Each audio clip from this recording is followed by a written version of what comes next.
ನಮಸ್ಕರಿಸುವುದು. ಎಲ್ಲರಿಗೂ ಮಂಗಳವಾಗಲಿ. ಪರಮಾತ್ಮ, ಹೋದ ಕಾರ್ಯವೇನಾಯಿತು? ಹೋದವರ್ಯಾರು? ಕೃಷ್ಣನಲ್ಲವೇ? ಅಂದರೆ ಎಲ್ಲವೂ ತಕ್ಕ ರೀತಿಯಲ್ಲಿ ನಾನು ನಿರೀಕ್ಷಿಸಿದಂತೆಯೇ ನಡೆಯಿತು. ಸಂಧಿ ವಿಚಾರವು ನಡೆಯುತ್ತೆ. ಓಹೋ, ನಡೆಯಿತು. ಪಾಂಚಾಲಿ, ನಾನಿನ್ನು ತಡೆಯಲಾರೆ. ಈ ಸಂಧ್ಯಾ ಫಲಾಫಲವನ್ನು ಕೇಳುವುದರಿಂದ ನನಗೆ ಯಾವ ಪ್ರಯೋಜನವೂ ಇಲ್ಲ. ಪ್ರಾಣೇಶ್ವರ, ಸ್ವಲ್ಪ ತಡೆಯ ಸ್ವಾಮಿ. ಅಣ್ಣನ ಮಾತು ಮುಗಿಯಲಿ, ಅನಂತರ ತಮ್ಮಿಚ್ಛೆ ಅಂತ ನಡೆಯುವಂತೆ. ನಿಮ್ಮಣ್ಣನ ಮಾತು ಮುಗಿಯುವುದರಲ್ಲಿ ನನ್ನ ತಾಳ್ಮೆಯೇ ಮುಗಿಯುವುದು. ಪರಮಾತ್ಮ, ಹೋದ ಕಾರ್ಯವೇನಾಯಿತು? ಎಲ್ಲವೂ ತಕ್ಕ ರೀತಿಯಲ್ಲಿ ನಾನು ನಿರೀಕ್ಷಿಸಿದಂತೆಯೇ ನಡೆಯಿತು. ಕೃಷ್ಣ, ಈ ಸಂಧ್ಯಾ ವಿಚಾರವು ನನಗೆ ಬೇಡ. ಅಗ್ರಜನ ಅಪೇಕ್ಷೆಯಂತೆ 5 ಗ್ರಾಮಗಳಿಗೆ ಸಂಧಿ ಆಯ್ತು. ಭೀಮಸೇನ, ನಾನು ಹೋಗಿದ್ದು ಅದಕ್ಕಾಗಿಯೇ ಅಲ್ಲವೇ? ಈಗ ತಿಳಿಯಿತು ಕೃಷ್ಣ ನಿನ್ನ ಅಭಿಮತ. ಅಜ್ಞಾತವಾಸದ ನೆಪದಲ್ಲಿ ಅರ್ಜುನನಿಗೆ ಬಳೆ ತೊಡಿಸಿದೆ. ಈ ಸಂಧಿಯ ನೆಪದಲ್ಲಿ ನಮ್ಮ 5ವರಿಗೂ ಸೀರೆ ಉಡಿಸಲು ಆಡಿಸುತ್ತಿರುವೆಯ ಯಾದವಾಗ್ರಣಿ, ಈ ಪಾಂಡು ಪುತ್ರರ ಮೇಲೆ ಇಷ್ಟೊಂದು ಆಕ್ರೋಶ ಬೇಕೆ? ಭೀಮಸೇನ, ನಿನಗಿಷ್ಟೊಂದು ಅಸಹನೆ ಏಕೆ? ಸ್ವಲ್ಪ ಸಮಾಧಾನದಿಂದ ನನ್ನ ಮಾತನ್ನು ಸಂಪೂರ್ಣವಾಗಿ ಕೇಳಯ್ಯ. ಇದು ನಿನಗೆ ಹೆಚ್ಚಿಗೆ ಸಂಬಂಧಪಟ್ಟ ವಿಷಯ.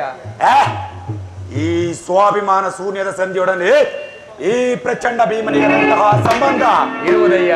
ಅತ್ಯಂತ ನಿಕಟವಾದ ಸಂಬಂಧವಿರುವುದು. ಪರಮಾತ್ಮ, ಮುಂದೇನಾಯಿತು? ರಾಜ್ಯಸಭೆಯಲ್ಲಿ ನಿಮ್ಮ ವಿಚಾರವನ್ನು ತಿಳಿಸಿದೆ. ಅವರೆಲ್ಲರೂ ಒಪ್ಪಿದರು.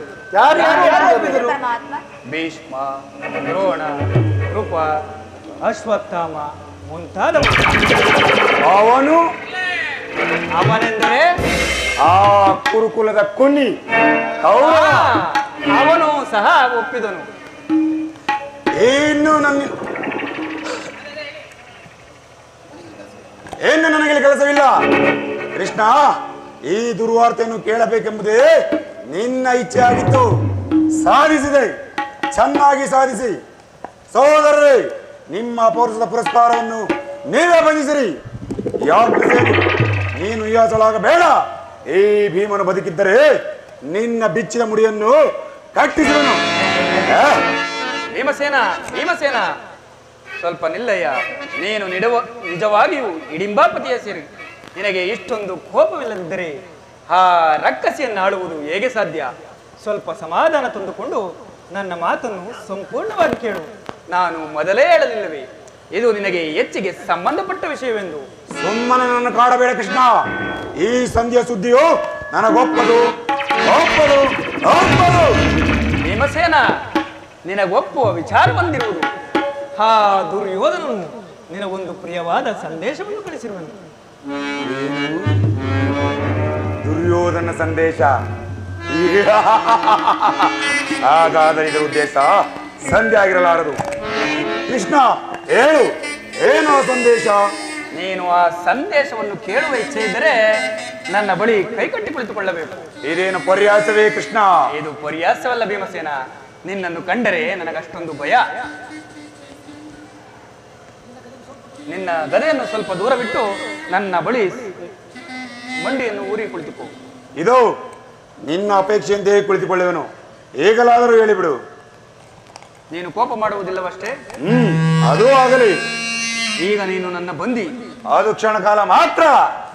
ಭೀಮಸೇನ, ಬಿಡಯ್ಯ ಗದೆಯನ್ನು, ಬಿಡಯ್ಯ. ಅರ್ಜುನ, ಕ್ಷಣ ಕಾಲ ಈ ಗದೆಯನ್ನು ಹಿಡಿದರು. ಯಾಜ್ಞಸೇನೆ, ಸಮೀಪಕ್ಕೆ ಬಾ. ನಾನು ಹೇಳಿದಂತೆ ಮಾಡಬೇಕು ಕಂಡಯ್ಯ. ಅಣ್ಣ, ನಿನ್ನ ಮಾತನ್ನು ಹೆಂಗಾದ್ರೂ ಮೀರಿದೆ ಅಣ್ಣ. ಯಾಜ್ಞಸೇನೆ, ಈ ಹಗ್ಗದಿಂದ ನಿನ್ನ ಪತಿಯ ಕೈಗಳನ್ನು ಬಂಧಿಸು. ಇದೇನು ಪರ್ಯಾಸವೇ ಅಣ್ಣ? ಇದು ಪರ್ಯಾಸ್ಯವಲ್ಲ ತಂಗಿ. ನೀನು ಶತ್ರುಗಳ ಎಡೆಮುಡಿ ಬಿಡಿಸುವುದರಲ್ಲಿ ಮಹಾಪಂಡಿತೆಯಂತೆ. ಹಾಗೆ ನಿನ್ನ ಪತಿಗಳ ಕೈಗಳನ್ನು ಬರುವುದೋ ಇಲ್ಲವೋ ಎಂದು ಪರೀಕ್ಷೆಯಷ್ಟೇ.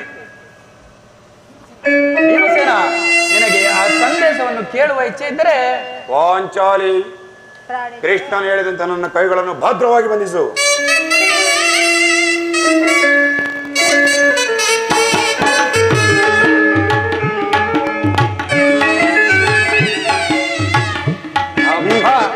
ಈಗ ನಿರ್ಭಯವಾಗಿದೆ. ಈಗ ಎಲ್ಲರೂ ಕೇಳಿದೆ.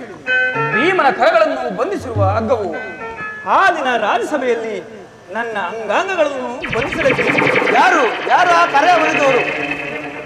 ಏನು ಹೇಳಿದೆ ಕೃಷ್ಣ? ಈ ಹಗ್ಗದಿಂದ ನಿನ್ನನ್ನು ಬಂಧಿಸಲಿಕ್ಕಿದ್ದೀರಿ. ಯಾರು ಯಾರು ಆ ದುರಾತ್ಮರು? ಆ ದುರಾಭಿಮಾನಿಯಾದ ದುರ್ಯೋಧನು ಆಜ್ಞೆ ಮಾಡಿದನು. ಆ ದುರಂಕಾರಿಯಾದ ದುಶ್ಯಾಸನು ಈ ಕಾರ್ಯವನ್ನು ಮಾಡಲು ಮುಂದಾದನು. ಇಂತಹ ಸಾಹಸಮಯ ಕಾರ್ಯ ಅವರಿಂದಲ್ಲದೆ ಮತ್ಯಾರಿಂದ ಸಾಧ್ಯ? ಪಾಂಚಾಲಿ, ನನ್ನ ಕೈಗಳನ್ನು ಬಿಡಿಸು. ಈ ನೀಚ ಕೃತ್ಯದಿಂದ ಆ ದುರ್ಯೋಧನ ದುರಾಭಿಮಾನವು ಶಿಖರವನ್ನೇ ಮುಟ್ಟಿರುವುದು. ನಮ್ಮ ಪ್ರಿಯ ಬಂಧುವನ್ನು, ಪಾಂಡವರ ರಾಯಭಾರಿಯನ್ನು ಈ ರೀತಿ ಅಪಮಾನ ಪಡಿಸಿದನೇ ಆ ಕುರುಕುಲದ ಕೊನ್ನಿ ಅಗ್ರಜ ಧನಂಜಯ. ಇದಕ್ಕೆ ನಿಮ್ಮ ಉತ್ತರವೇನು? ಇಷ್ಟು ಮಾತ್ರವಲ್ಲದೆ ಆ ದುರ್ಯೋಧನನು ನಿಮ್ಮ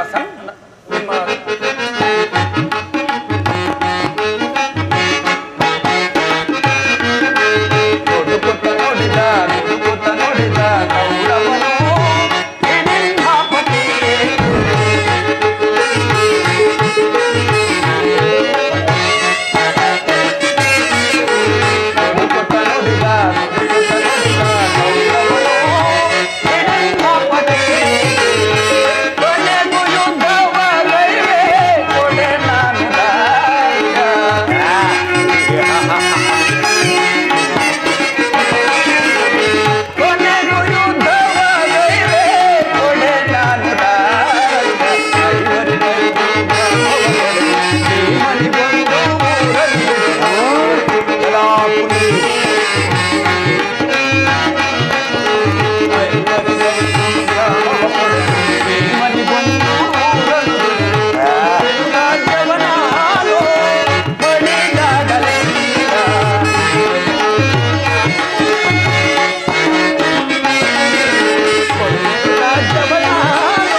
ಮಾತ್ರವಲ್ಲದೆ ಭೀಮಸೇನ, ಆ ದುರ್ಯೋಧನನು ನಿಮ್ಮ ಸಂಧಾನಕ್ಕೆ ಕೊಟ್ಟ ಉತ್ತರ, ನೀವು ಶಾಂತಿಯನ್ನು ಬಯಸುವುದಾದರೆ ಅದು ರಣಾಂಗಣದಲ್ಲಿ ಶಸ್ತ್ರಾಸ್ತ್ರಗಳ ಮಹಾಸ್ಪಂದನದಲ್ಲಿ ವೀರ ರಥಿಕರ ಘೋಷದಲ್ಲಿ ಎಂದು ತನ್ನ ಕಡೆ ನಿರ್ಧಾರವನ್ನು ತಿಳಿಸಿಯೇ ಬಿಟ್ಟನು. ಪರಮಾತ್ಮ, ಧರ್ಮನಂದನ, ಈ ಸಂದೇಶಕ್ಕೆ ಉಳಿದಿರುವುದು ಅದು ಒಂದೇ ಉತ್ತರ, ಅದು ಯುದ್ಧ. ಯುದ್ಧವನ್ನು ನಾನು ಎಂದಿಗೂ ಅಪೇಕ್ಷೆ ಪಟ್ಟವನಲ್ಲ. ಶಾಂತಿಗಾಗಿ ಇಷ್ಟೊಂದು ಸಂದರ್ಶಿಸುವುದು ಕೃಷ್ಣ.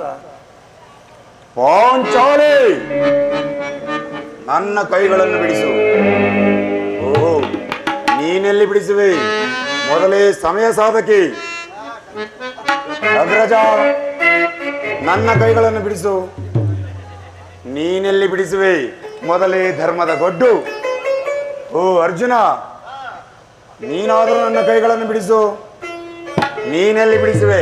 ಮೊದಲೇ ಬೃಹನ್ನಳೆ. ಓ ಕೃಷ್ಣ, ನೀನೆಲ್ಲವೋ ಈ ಕರಗಳನ್ನು ಬಂಧಿಸಲು ಹೇಳಿದ್ದು. ನೀನಾದರೂ ನನ್ನ ಕರಗಳನ್ನು ಬಿಡಿಸು.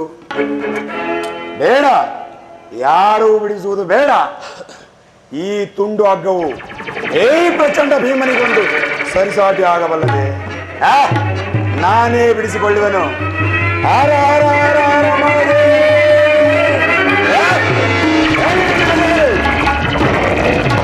ಈಗ ಕೇಳಿರಿ ಭೀಮನ ಪ್ರತಿಮೆಯನ್ನು. ನಾಳೆ ನಡೆಯಲಿರುವ ಭೀಕರ ಸಂಗ್ರಾಮದಲ್ಲಿ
ಕೇಳಿರಿ ಭೀಮನ ಪ್ರತಿಜ್ಞೆಯನ್ನು.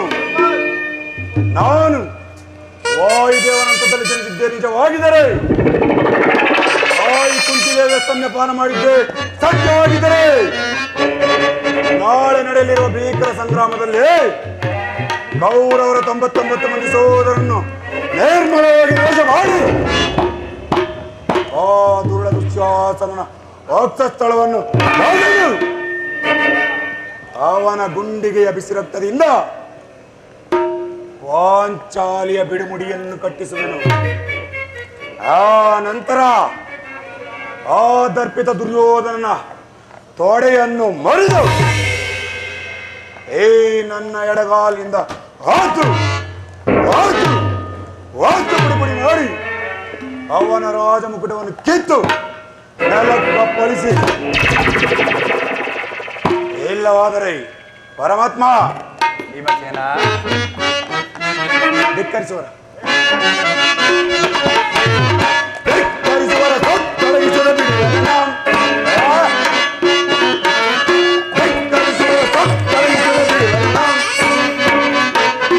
ದುರಂಕಾರಿಗಳ ತಪ್ಪವ ಭೂಮಿಗೆ ತುಳಿಯುವನ, ದುರಂಕಾರಿಗಳ ತಪ್ಪವ ಭೂಮಿಗೆ ತುಳಿಯುವನ,